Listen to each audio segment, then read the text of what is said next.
श्रृंगी भृंगी को देखा।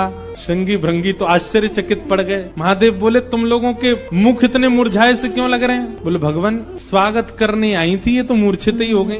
महादेव बोले सब नगरों के अपने अपने रिवाज हैं, यहाँ मूर्छित होना ही रिवाज होता होगा। दुल्हा को देखते ही सासू माँ मूर्छित हो जाती, यही रिवाज होगा। चलो अपने जनवासे में चलें। और जनवासा कहाँ है? शमशान घाट। जनवासा बनवाया था लेकिन वहां नहीं गए, जहां पर जा सारी बारात वहीं पर जाएगा दुल्हा। और सारी बारात कहाँ है? वो तो शमशान में जाकर के दुल्हा राजा बैठ गए। और बार बार श्रृंगी भृंगी से कहे कोई कमी तो नहीं? बोले नहीं, बहुत बढ़िया है, सब बिल्कुल बढ़िया है। भगवान नारायण बोले भैया अब हमको चलना चाहिए, महादेव से बात करनी चाहिए, ये तो ऐसे तो काम बनेगा नहीं, ऐसे ब्याह कैसे होगा।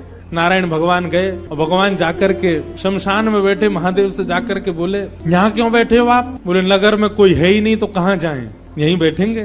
नगर तो पूरा खाली पड़ा है, कोई है ही नहीं। स्वागत करने के लिए एक माता जी जरूर आई थी, ये बता रहे थे वो हमारी सासू माँ, वो भी मूर्छित। बोले मूर्छित हो गई? शंकर जी बोले मूर्छित नहीं हुई, सत्यता हम बता रहे हैं आपको। और क्या हुआ था? बोले हमने उनकी थाली की ओर देखा, थाली में वो जल का लोटा लेकर के खड़ी थी। जल का लोटा उन्होंने फेंक दिया। क्यों फेंक दिया? उन्होंने सोचा जब हमारे दुल्हा की जटा से ही गंगा निकल रही है तो इनको सामान्य लोटा क्या दिखाएं हम, इसलिए उनका लोटा गिर गया।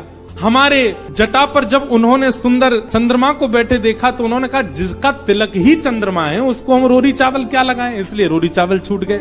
नारायण भगवान बोले हमने सुना आपकी सासू माँ मूर्छित हो गई।